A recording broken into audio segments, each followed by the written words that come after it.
Hello, welcome back to Sextras, where we talk about sex and all the extras. I'm Honey, and I had to have 4 teeth taken out when I was younger because my mouth was so small. What? Yeah. I've had so many teeth taken out, but it's just because, like, I don't know, I've always just had shit teeth because... Yeah, teeth is such a nightmare. That's my fun fact. Well, actually, I had a different fun fact, but now I'm gonna relate it to yours. Okay. Hi guys, I'm Maria, and my fun fact is that I'm having a root canal done really soon. Wow, that's so exciting and so fun. Yeah, I'm so excited. It's such a fun fact. Good times. Yeah. Well, anyway, this week we are talking about sex toys, and we're going to talk about sustainability in the sex toy industry, and also give you guys some advice on how to talk to your partner about using sex toys if maybe you're a little bit nervous about that and it's something you want to do. And we're joined by a very lovely guest called Mel, who is the founder of Melba Toys. And they are a new sex toy company that are going to make made-to-order sex toys that are sustainable and ethical. And in honor of it being Earth Day this week, she's going to teach us a little bit about sustainability in the sex toy industry, which isn't really something that we know much about. So we're excited to learn. Please welcome Mel. Oh, thanks, guys. Nice to meet you. Nice to be on the show. It's great. Looking forward to it. Thank you for joining us. Yeah, you asked me about my fun fact, and now I feel like I'm going to change it, even though I told you what I was going to say. Now I have a tooth-related fun fact I can give you, and a root canal-related one. In that, it's probably not that fun fact that I once got run over by a bus. And then many years later, it fractured my tooth, and my tooth died, and I had to have a root canal, and I had no idea because it died from the inside. Yeah, God. Fun fact of the day. But maybe crazy. The fun part, yeah, bad. But the fun part of it is that I'm still alive. I mean, not many people can say they got hit by a bus and are still alive. So happy days. Wow. Yeah, whoa. That is fun then. It ended well. So. Yeah, it ended very well. I'm very happy to be alive. Without one tooth. All to be here to talk to us about sex toys. Yeah, looking forward to it. I mean, I feel like I talk about sex toys a hell of a lot these days. I love it. Yeah, we talk about sex endlessly, so you're very at home with us. Yeah, I think that's great. Okay. And it's sort of why I set up the business in the way I did, is that I think it's really good to normalize the conversations around sex and desire and pleasure and what people want. And I think a lot of the issues with the sex industry and sex toy industry is because people are scared to talk about it, or there's that sort of taboo and stigma around it. So yeah, hopefully things like this and what you guys are doing, I think it's really great to open up those conversations. Yeah, for sure. That's like why we wanted to start the podcast, because there's so much more stigma around it than it kind of seems at surface level. Like we thought we were surrounded by loads of really liberal people, but you find out more and more that you're just not. Yeah, it's hard for people to talk about. And a friend of mine actually set me a challenge, which was when I was first setting this up, was like, I can't talk to people about it, especially some of the people we're hanging around with were like sort of 40-year-old corporate guys, and we all sat down for a meal together, and she's like, I bet you can't bring up the conversation at the dinner table. And so I was like, right, challenge accepted. It's always a good challenge to see like the most extreme situations. See what people's reactions are. Yeah. Okay, well, let's move on to the segment. We did a few polls and we asked a few questions, and we have a lot of good content. Cool. You guys really pulled through after our thank you. Our rant last week about how no one was sending us anything. So we asked people the first poll: have you ever bought a sex toy, or do you have one? And 72% of people said yes, and 28% of people said no.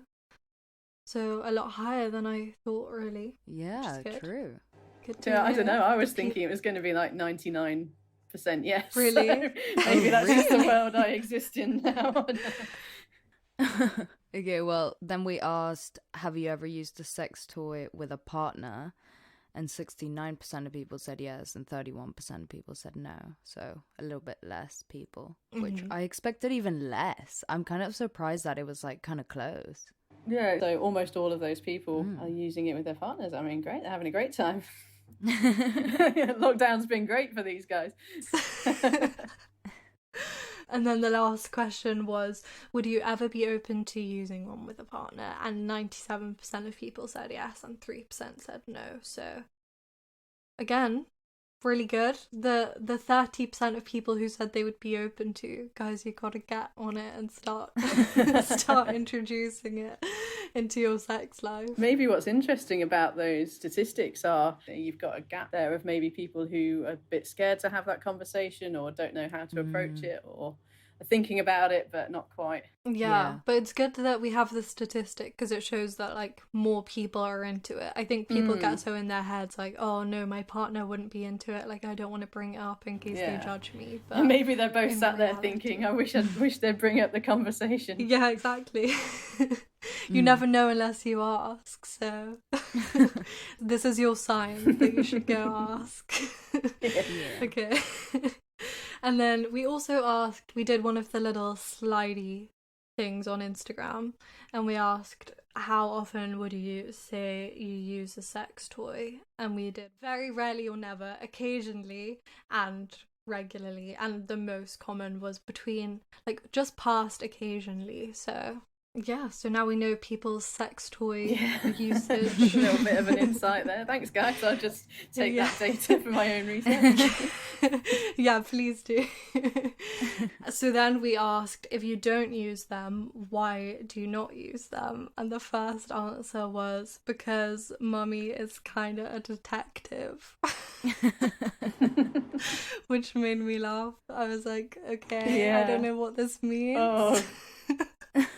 Oh yeah, I can imagine like just the horror of the worst thing in the world being my mum discovering my sex toy collection. Oh no. In fact, I have a pact with my best friend, and I tell her where my sex toys are and what they're in, like a box or whatever it is. And so she knows that the worst case, if I die, she goes in there and she gets the sex toy box out. so then my mum doesn't have to see it. That's so good. Oh my god, when I was moving houses, one of my friends had gotten me a huge strap-on for my 18th birthday, which I'd never used, but I'd put it in this sort of like drawer that comes out of my bed, and we were moving and I'd completely forgot that it was in there, and the guys were like, oh okay, yeah, we're just gonna move the beds, we just have to empty out the stuff that's inside this little thing. And I was like, no, it's fine, just leave it in there. It's okay, you don't have to empty it. Oh, brilliant. Oh, it was so scary. I actually had a fun fact, but I think I've already told it before, that I found my mum's sex toy when I was like 4, and I took it out of her drawer and like ran around the house with it. And she was so embarrassed, but obviously I didn't know what it was, so it doesn't matter. He had no idea. Oh, so innocent. Yeah. Okay, another reason why someone gave for not using sex toys is, I prefer his tongue, yeah, I'm too lazy to use my fingers. Well, sounds like a sex toy is perfect for you. Exactly. Actually, I have a vibrator that has like a little tongue kind of shape on the end, so maybe that's the perfect in-between. This is why you get a sex toy, like that is the precise reason. The next one is, don't like having stuff around the house, but I saw a girl who had stuff and it was fun. Yeah, again, kind of like you don't want someone to just stumble upon stuff that you have. Yeah. Well, yeah, it goes two ways, doesn't it? Back to that sort of conversation, and these conversations you can't have and you don't want to have in polite company, and you think, oh no, if someone sees my dildo sat on the windowsill, how am I going to explain that? Yeah. And is it a way to spark a conversation, or, you know, not something that you normally talk about? But I mean, maybe if you wanted to be really controversial, you could just stick one on the dinner table. Yeah. See who's the first to mention it. I've seen people on Instagram have like dildos as decoration around their house, and I'm like, oh, that's pretty brave. Yeah. Like, good for you. To be fair, there are some really pretty ones. There's so many that now people are making them, and like little small boutique are making these really niche, beautiful like sex toys and dildos and butt plugs that they don't even look like you know your traditional sex toy. You can put them as a sort of nice little display item in your bookshelf or something. Okay, the next couple ones is maybe stigma of getting one or scared to be judged a bit, or also they're expensive. And then someone has said never really built up the courage to buy one. So yeah, like the being scared to buy one. I get that. It can be kind of intimidating. Yeah. You never know how they're gonna arrive, if it's gonna be some really like not discreet packaging, and then you're gonna have to like explain to people what you've got. Or if the box is slightly ripped open, you think, oh no. Yeah, what's happened? It's on the back of the DPD van still. I've got on my website like a little sex toy quiz you can do, and I would say 95% of people say that discreet packaging is the most important thing to them. And yeah, I think that's really important. There's a whole world out there, isn't there, of where to buy sex toys, and it can be really overwhelming. There's just so much to choose from, so it's like, where do I even start? Yeah, and you don't know how it's going to arrive or whether you can trust the person you're buying it off. And sex toys can be really expensive. But I think one big problem with the sex toy industry, and a lot of people don't know this, is that in the UK and probably most of the world, the sex toy industry is completely unregulated. And so you don't know that what you're buying is actually safe to put in your body. It doesn't have any sort of standards that it has to adhere to. The supply chain and the way it's made doesn't have to be ethical or anything like that. So it's quite hard that for some people sex toys are too expensive, and then they end up having to buy the cheap things that may not necessarily be good for their body or good for the environment or good for the world or the people making them. You know, so it's a whole rabbit hole of things to consider, isn't it? And I guess that you get to that point and you think, oh, it's just, I can't be bothered. It's too many things to think about. Yeah. I guess it's kind of obvious that they're not regulated if you think about like the material. Like if you've ever touched a sex toy, I'm sure you're probably like, what is this material? Like, where did this come from? Unless you got one of those like glass ones.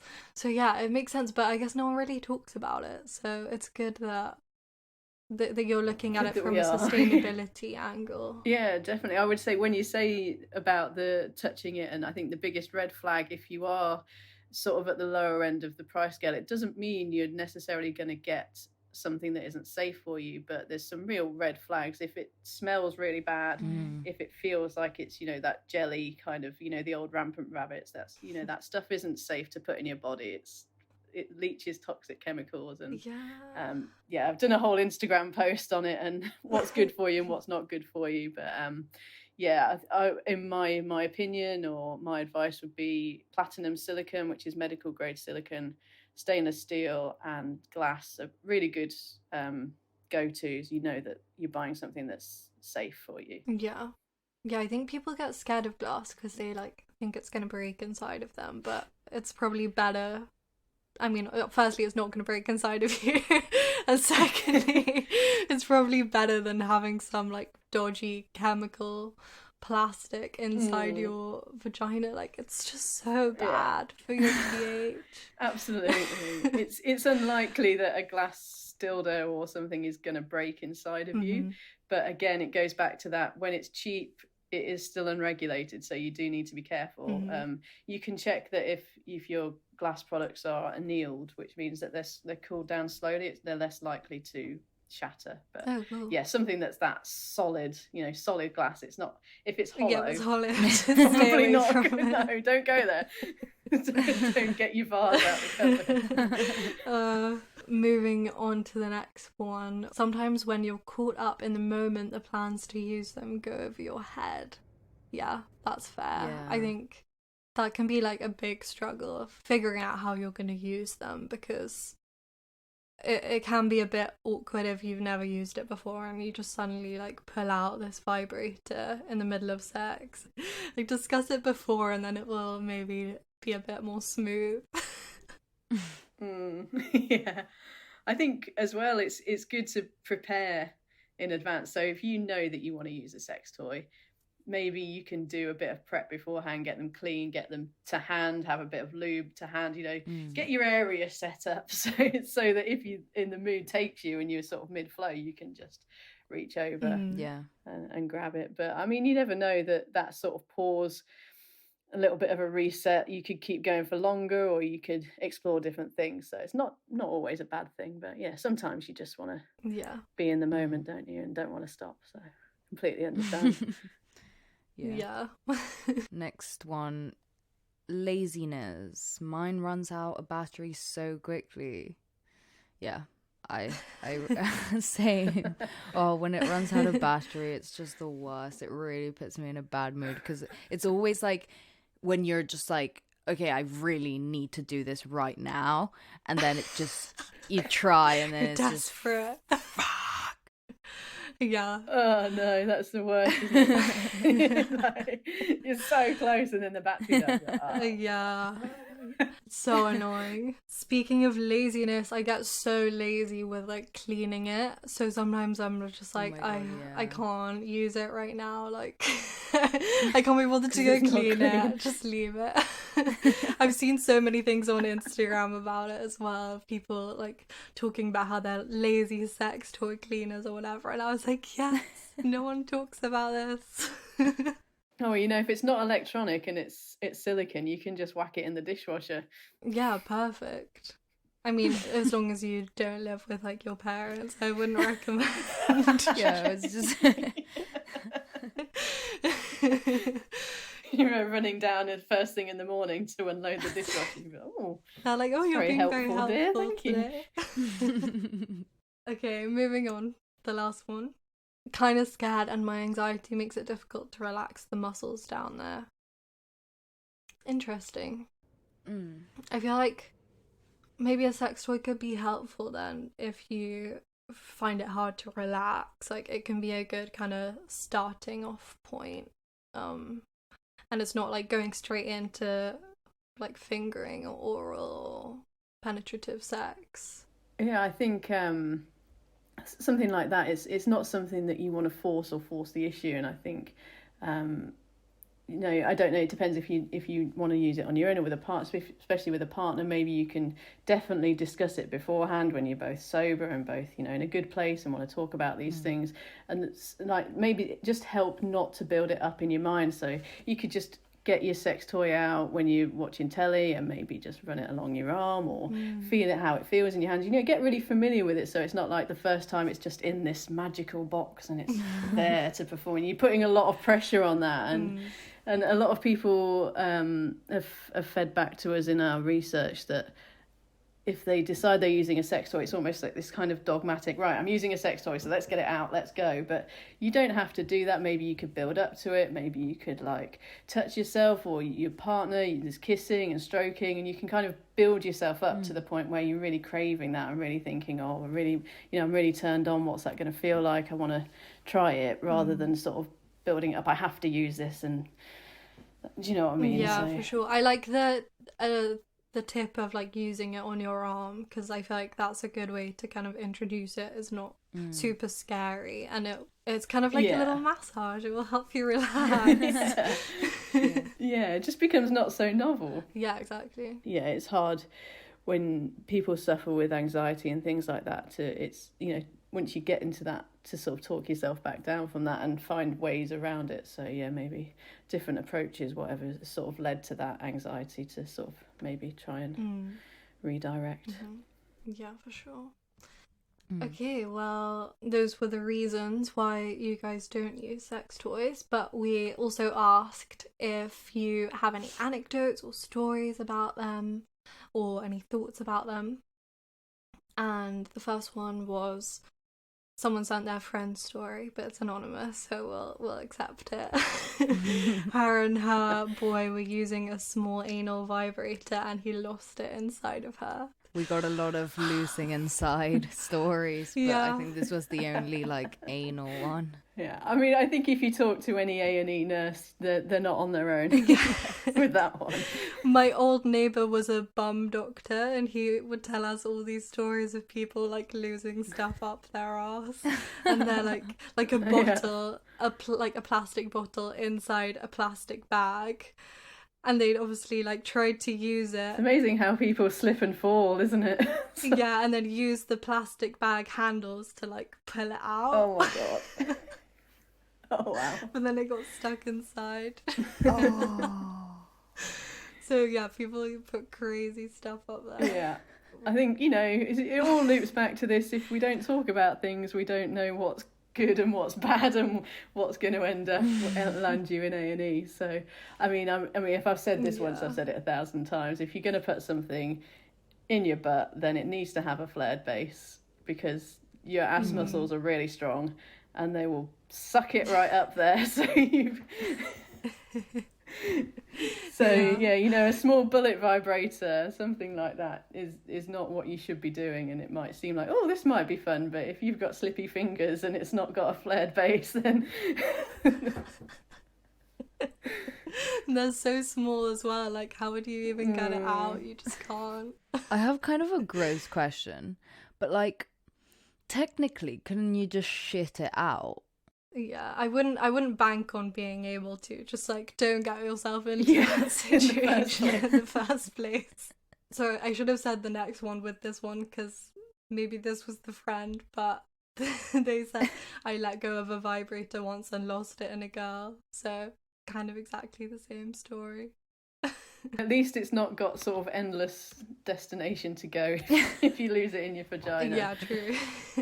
Not as far up. Oh, Yeah. I would not like that. I've had so many stories of people like getting it stuck and then you just can't make it stop vibrating. And I just would not like that at all. Whew. Okay, the next one. This one girl got me to wear a strap and doggy. I then realized how exposed your asshole is. Traumatized. That's so fair. I literally didn't realize that until recently. I did not realize that traumatized. either. What? And then you're thinking, you become really self-conscious, like, Yeah. are they just looking at my ass? Yeah, I've genuinely thought that during sex before. I'm like, you have to just not let your mind go there, because then you can't go back. Or maybe you could just convince yourself, or who knows, that the person who's fucking you is really into that, so they're getting off on it. So who knows? True. Maybe another conversation to have. Yeah, gotta like flip it into a positive thought. Yeah, they're loving this. They really appreciate my asshole right now. Yeah. Okay, the next one is my mum walked in and asked me what my sex toy was. I've not been home since. As we said, everyone's worst nightmare. Oh wow. Yeah. I don't think my mum would dare. My mum's so cute. Like, she just wouldn't. She wouldn't have that. She wouldn't ask me that. No. Okay, the next one. This person said, probably a really negative one, but my ex-boyfriend hated that I had a vibrator. He thought it was unnatural and disgusting, but basically he's just sexist and insecure.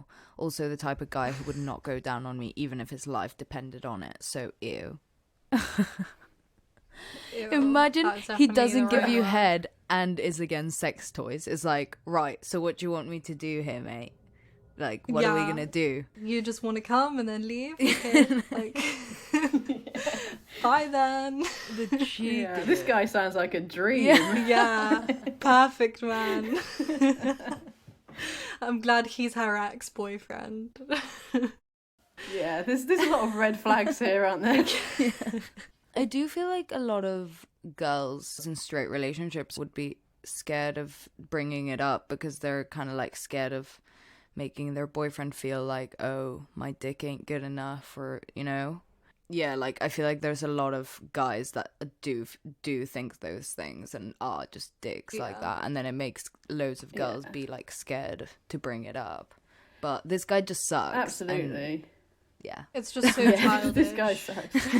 But I think this is such a symptom of patriarchy and toxic masculinity. Like, for one, it's not this girl's responsibility, or it's not our responsibility as women to make men feel better about their own dick or their insecurities around it and things like that. Like, it's, yeah, if they're threatened by a sex toy, then that's their issue that they need to unpack, and they need to be able to think about, do some self-reflection, and then be able to communicate with you, you know, like an adult who wants to be in an adult relationship. Like, really saying stuff like that, it's just so unfair to basically project all of your insecurities onto someone else by trying to gaslight them into thinking that what they're doing, because this person clearly is owning their pleasure and knows what she likes and all of this stuff, and yeah, it's just so out of order, isn't it? Like, it's so ridiculous. Glad he's the ex.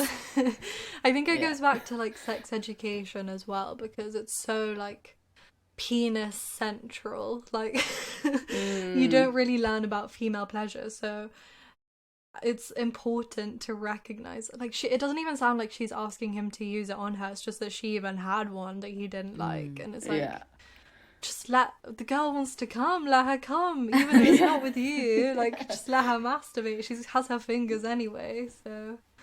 Yeah, I mean, it's just so judgy, isn't it? It doesn't help. It's just perpetuating that idea of sort of shame around these things. Like, it's not bad to know what gets you off and how you enjoy sex or your own pleasure. Like, that's the thing to be celebrated, and something that's great. Like, that's not something to be shamed for at all. And this guy obviously has his own issues. Definitely. That he's taking out on other people there. We're just roasting this girl's ex-boyfriend.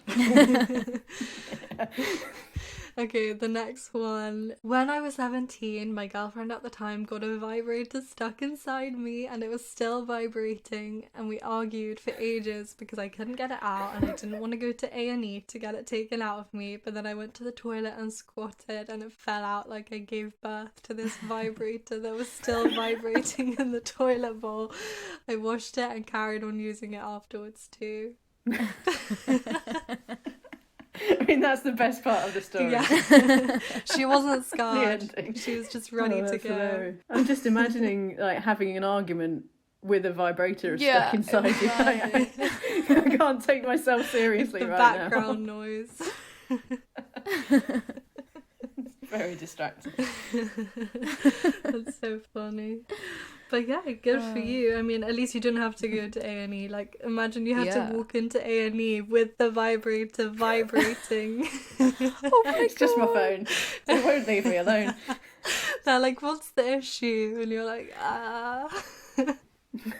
What if it just takes so long that, like, you just start coming? Like, because, you know, even if it's not like a sexual situation, like, I feel like maybe the, like, enough stimulation for enough time, you would just be like, coming. Surely it would go so numb. Like, it would be too intense. So true. The last one, someone said, normalize them as they open up conversations about female pleasure, which is so needed. 100%. Yeah, I mean, this person's definitely on the same wavelength as us. Exactly. Yeah, I'm glad someone said that, because I think that's why they're good. Like, they open up so many conversations, and even if it's scary at first, like, it can lead to like, a whole other world of sex that you can explore with your partner or without them. So just go for it. Yeah, absolutely. And even if it's, you know, sex toys or whatever you're discussing sexually, even if it's then something that you don't enjoy or something you're not into, at least you've learned that about yourself, and you can take that forward and you can communicate that to other people. So, like, I don't see how any conversations can be bad conversations as long as they're, you know, in a safe space where people are, you know, talking openly and want to hear each other's sort of opinions and for sure, and desires around that.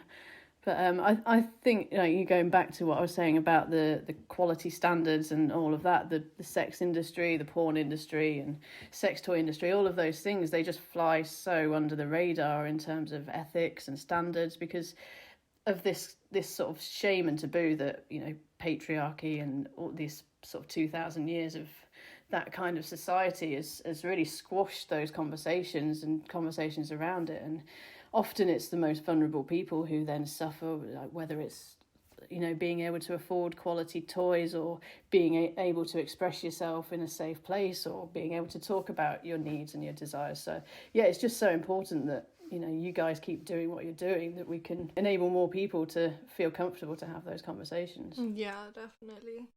And I'm so glad that so many people actually are using sex toys from our little poll that we did.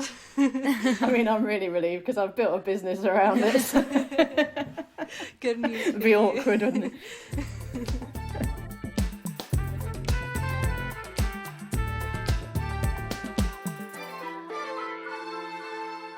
Okay, well, the last little bit of the segment, people ask some questions about sex toys and buying them or using them. So, someone said, does it negatively impact intimacy, like closeness and passionateness of sex? Again, kind of what we were saying earlier, I think at the start it can seem a little bit awkward if you haven't used it with your partner before, but it's not really awkward if you've had the conversation before and you're both on the same page and you both know what you like. Yeah, absolutely. I think if you can have the conversation, even if you have the conversation, you decide to try it and you find that maybe using a sex toy did detract from the intimacy between you, having the conversation and being able to talk to it surely has added to that intimacy or that openness that you share. So it doesn't mean that you have to love sex toys, but being able to talk about it and being able to be open and to have those conversations, because people change. You're not always going to feel the same way about things. Your body changes, like everything changes. The whole human body changes every 7 years or something. So you never know, but I think it's more about being able to have the conversations than it is to say sex toys are bad for intimacy, because nothing stays the same, and it's more about sort of being able to explore that with someone and talk about it. I think is more important. I would argue even like it does the opposite. Like I think it sort of promotes all these things. I think even if in the scenario you said like you use them and then you find like it didn't feel as intimate or whatever, I think just like using sex toys by yourself or like can open so many more like avenues of like, oh, I enjoy this and like I enjoy that, or I don't enjoy this and I don't enjoy that, and that's like all stuff that will, I think, ultimately make your sex life better and more intimate and all of that shit, because the more you know yourself and the stuff that you like, the more your partner can know that as well.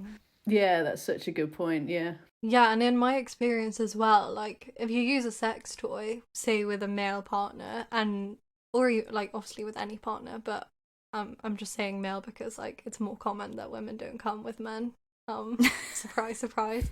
And like if you use a sex toy with a male partner and you come from it, then that makes it more passionate because you've both come, and then you can still continue having sex afterwards, and like a lot of the time share that connection. That can lead to like way more passionateness rather than thinking like, oh, when am I going to come? Is he going to make me come? Like, no, you've like claimed that for yourself and you're taking control of the situation, and then you both get like equal amounts of pleasure. So I think it can only be a good thing, really. But obviously you don't like force anyone into it, because that's not a good thing.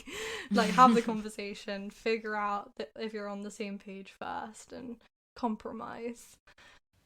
Yeah, definitely. It's all about consent, isn't it? And sort of that ongoing, are you still enjoying this? Is this still what you want? Shall we move on? Shall we change it up? Like always checking in. And I think that can be really hot in itself, just exploring together and learning what you like. The next one. Someone asked, do you think asking a guy to use a sex toy will make them feel bad at sex? And I mean, we touched on it before, and I do think like a lot of guys would have that like initial reaction of like, oh, you're like attacking me or whatever. But as like Mel was saying, we're not like here to like make them feel good about their dick or like, you know what I mean? So I don't know. I think like, I think that's a normal thing to kind of be like, oh, I feel like maybe I'll offend them a bit. Like, I think realistically, like a lot of guys will probably have that reaction. But I think like if you just sit down and talk about it and like kind of like break it down, realistically, you're not actually doing anything offensive or like attacking them in any way. So I think if they're a rational person and you're like a rational person, you can both come to the conclusion that it's not that they're bad at sex, it's just that you want to use a sex toy.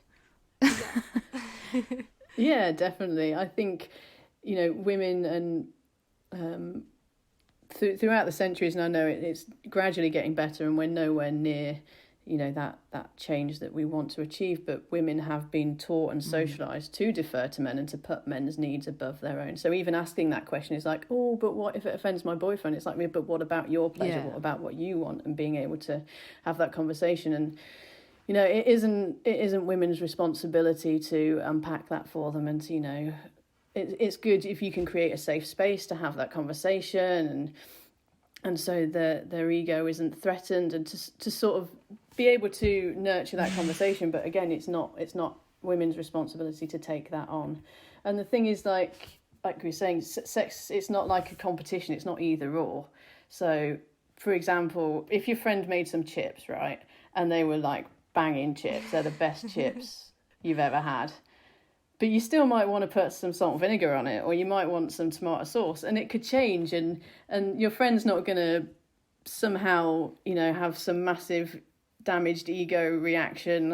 Oh, I can't handle this because you put a bit of mayonnaise on the chips. Do you know what I mean? So it's the same kind of thing. It's all about ego and managing other people's ego and just being confident in your own needs and desires. You are equally valid in that relationship and that situation, and your needs and what you want are equally important. So I think it's a consideration, and maybe a lot of guys will make them feel bad initially, and we can be there to have that conversation, especially if it's something you want to pursue and go forward.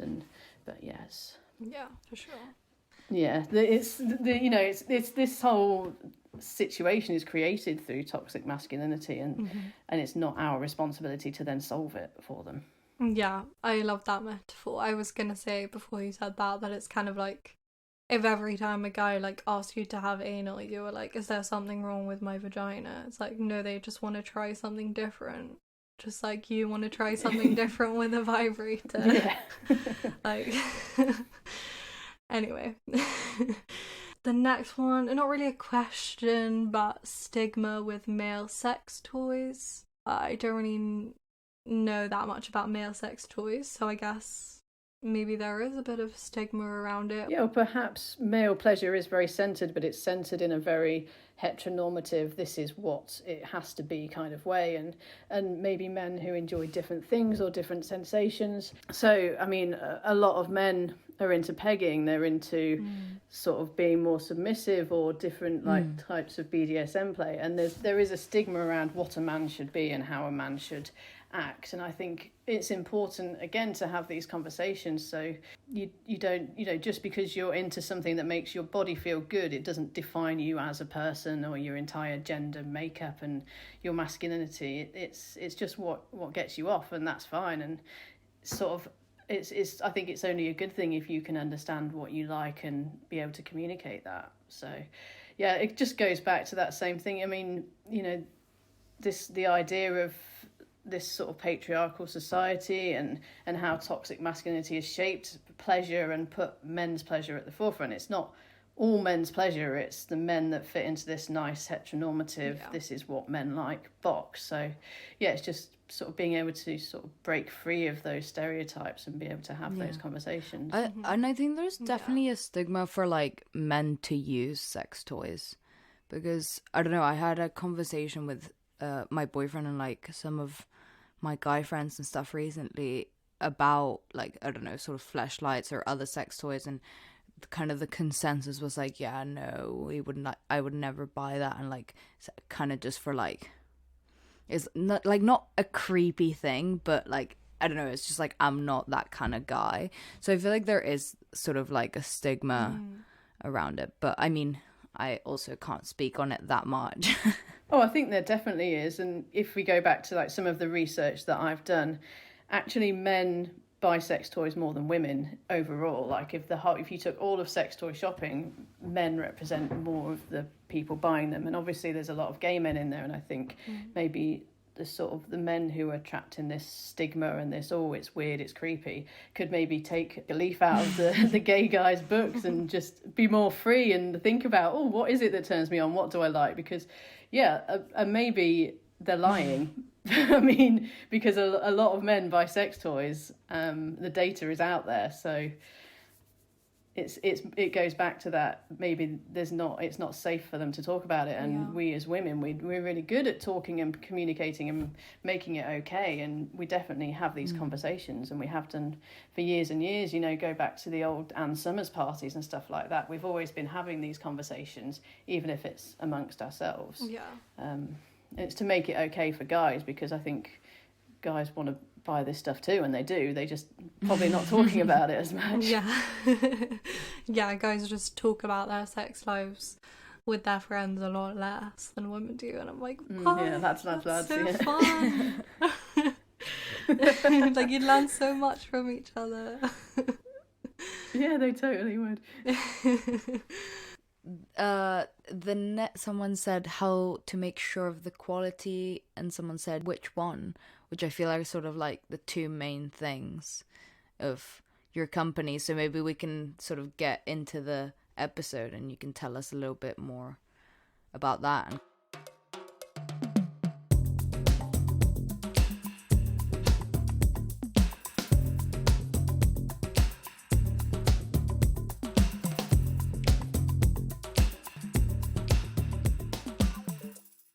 I mean, in terms of the quality, I think one of the main reasons that I set up this company and in the way that I have is because it's so hard to know what you're buying often, and what the quality of the materials are and all of that kind of stuff. And there's no transparency, and there's so many websites out there, there's so many choices, but it's equally so hard to find out some really basic information, like where was it made, what's in it, and things that we take for granted in the food industry or the fashion industry that's now sort of commonplace is still not doing that with sex toys. And I'm not saying all sex toy companies, because there's a lot of good ones out there, but the market is saturated. So I've had this idea for years and years.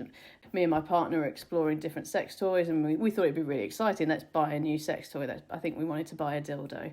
So we go online and we just spent hours trawling through websites, trying to find exactly what we wanted, the colour, the shape, or anything like that. And it became really tedious, and it took all of the fun out of it. And it wasn't a sexy experience anymore. We were just bored of looking at a screen. So what we thought was, what if we flipped this idea on its head? What if you could tell a website what you wanted, and then it can create it for you?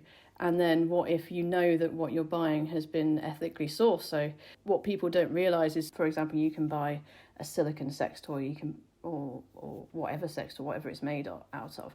But in the makeup industry and in the sex toy industry, a lot of toys and makeup they use mica as a pigment. Mica if you Google it, it's not a very ethical product, and often it's the product of child labour maybe, or it's tested on animals. It's got extra things in it that aren't safe for your body. Like sometimes it contains crushed beetles. Like, it's a minefield.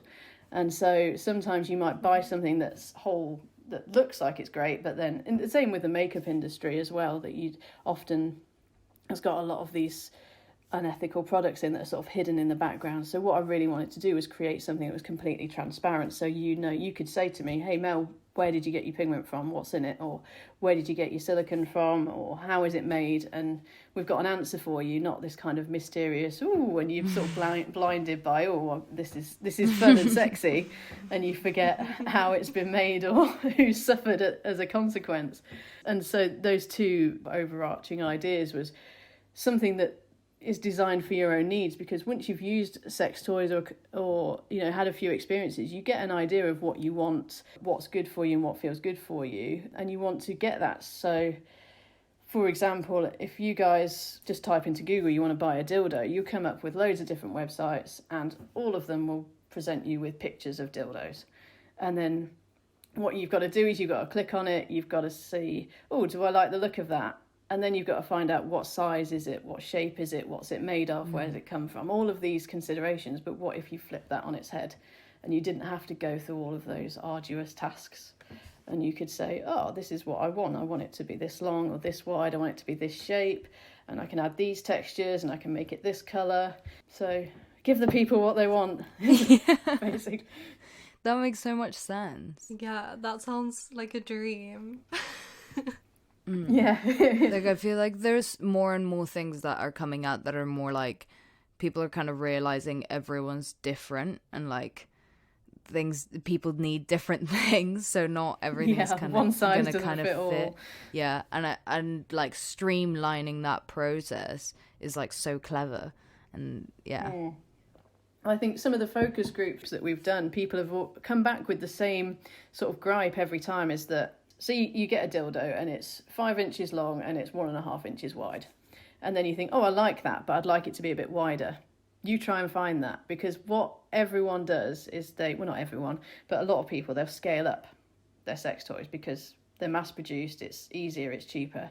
And so it's quite hard and difficult to find something that fits what you're actually looking for. So a lot of people are saying, oh, do you know what, I'd really like something that's a bit wider, or a bit wider here, or this kind of, or maybe I want it narrower, but I don't want it to be really short, or any of these things that people want. That this is the frustrations that are sort of being fed back to us, or what kind of textures they want in different places. So we're in the process now. We're talking to a lot of people, and we're trying to represent all walks of life and all people who can tell us what they want and what they need from a sex toy, so we can build that into our website basically and be able to offer those things back to people.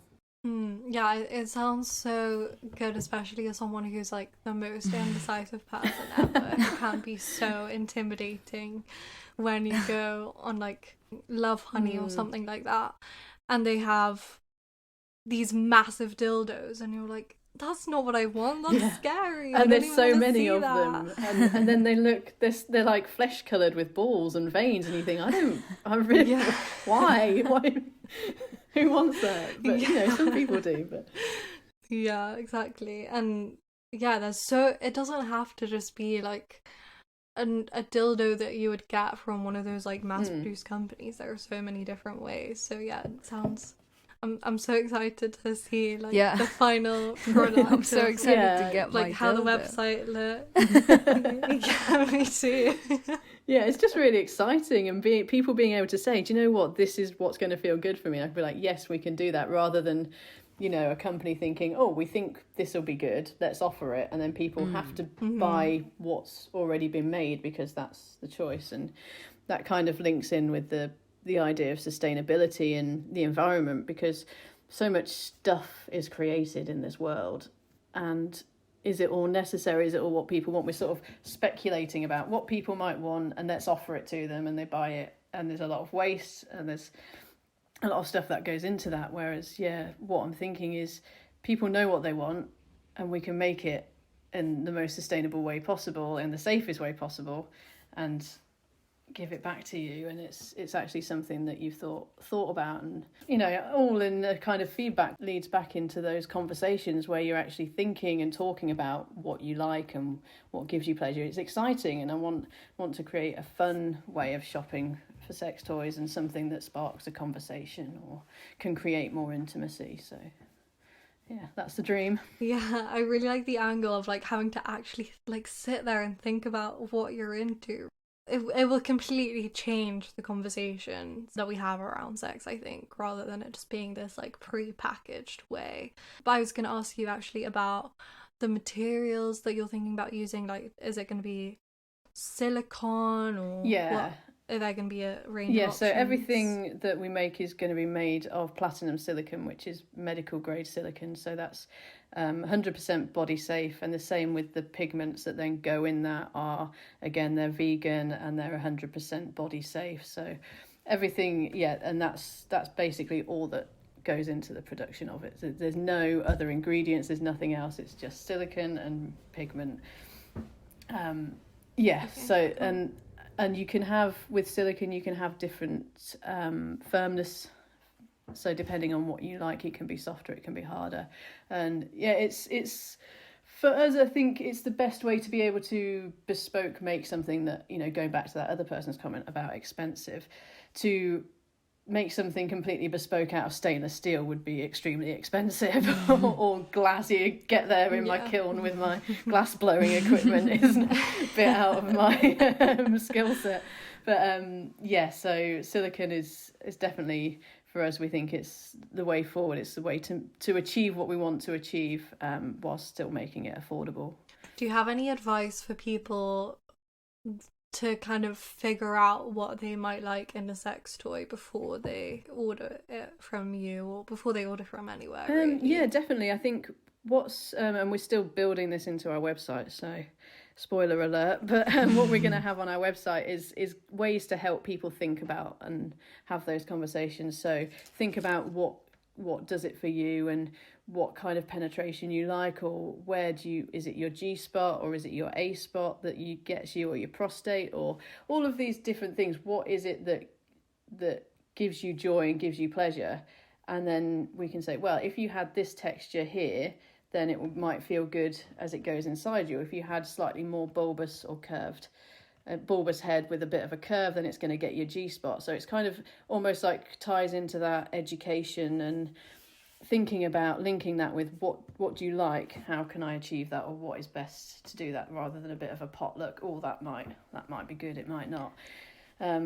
Because you could end up buying 5 or 6 sex toys and none of them really quite doing it for you. So maybe think about your own sexual experiences and what gets you off, what do you enjoy, what do you like, and then you can tell us that, or you can find those resources on the website where we'll sort of say, well, this might feel good for you, or this might feel good, or if you put this texture on it, it will feel good in this way. I think that's like the exact like extra step people need, because I think people already find it hard to first talk about and like put into words like what gives them pleasure and what they like. So if I can come to you and be like, oh, I think I'm like into deep penetration, but I don't really know what that means about like the kind of dildo I should buy. Like I might just be like, oh, I'll just buy like the longest dildo then, because then surely that's like the deepest penetration. But I think if you have like an extra guide in that space of like, okay, so if you like this kind of sensation, this kind of thing in the sex toy will give you that sensation or whatever. And that's great. That's amazing. I'm really excited. I like want to learn. Yeah, I'm so excited. Could you tell us a bit about sex toys that you've used and you're like, this just isn't quite right, or experiences you've had with like trying to introduce sex toys with a partner? Yeah, I think and a trap that I've fallen into that maybe a lot of people have is that I'm very visually led. So I might go onto a website and be like, oh, that looks pretty, but I've not thought about the shape of it or what texture it is, and think, will I actually enjoy that? Because I think, oh, that looks nice. So I want people to sort of think about what will feel nice, and then actually be able to create something that will look nice as well, because you can choose your own colours, and it can be glittery, or it can glow in the dark, or it can have, you can turn it into a flag, or have mixed different colours together. So it's kind of a best of both worlds, because I know I'm definitely, even now, I'm a sucker for that, thinking, oh, that looks nice, and I've not really thought about anything beyond it's like got a pretty pattern on it or something. I think sometimes I've fallen into the trap of buying things that are super expensive, or being advertised at, and it's been a bit of a letdown. I know once I bought this, and it was quite sexy in itself, I bought this bullet vibrator that you can wear as a necklace, and so it's quite a long necklace, and then it sits in your cleavage, and I was like, that's really hot, I want that. But the actual vibrator is not that good. It's just everything that goes around. It looks really sexy. It comes in a sexy box. You feel sexy wearing it because you're wearing a vibrator that you might use with your partner later. But ultimately, the actual vibrator was a bit like, oh. Yeah. And what about tips for people who might be looking to introduce using sex toys with their partner? Do you have any tips for that?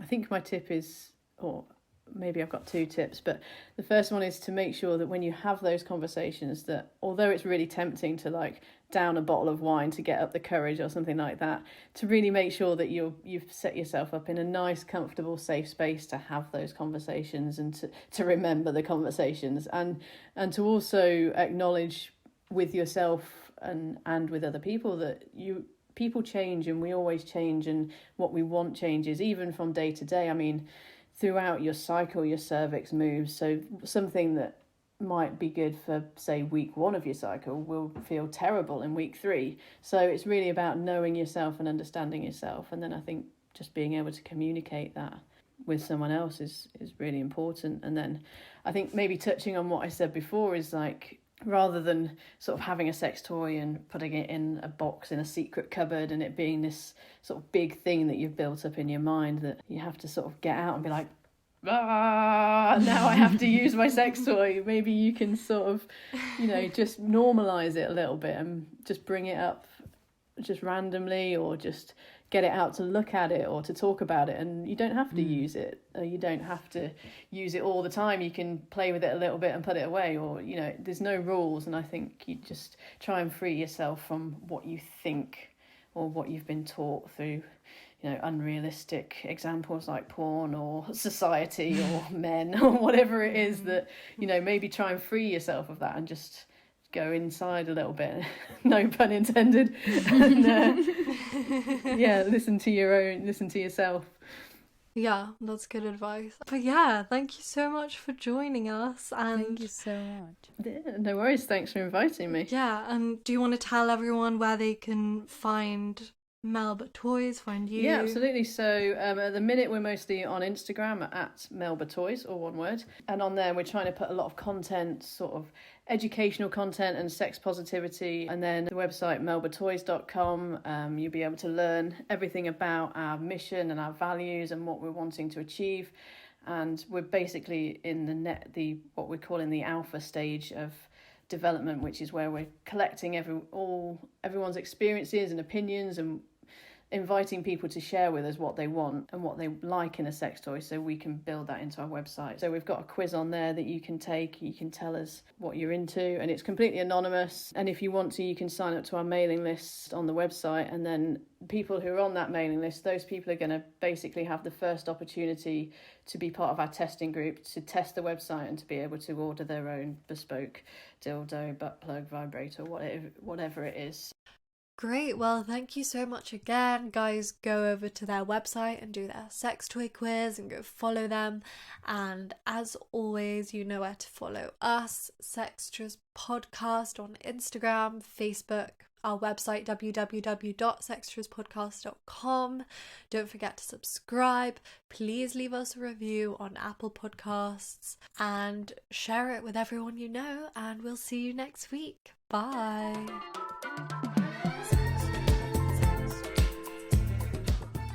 You've been listening to Sextras, presented by Honey Jane Wyatt and Maria Jose Hayodatiyi, produced by Mabel Productions.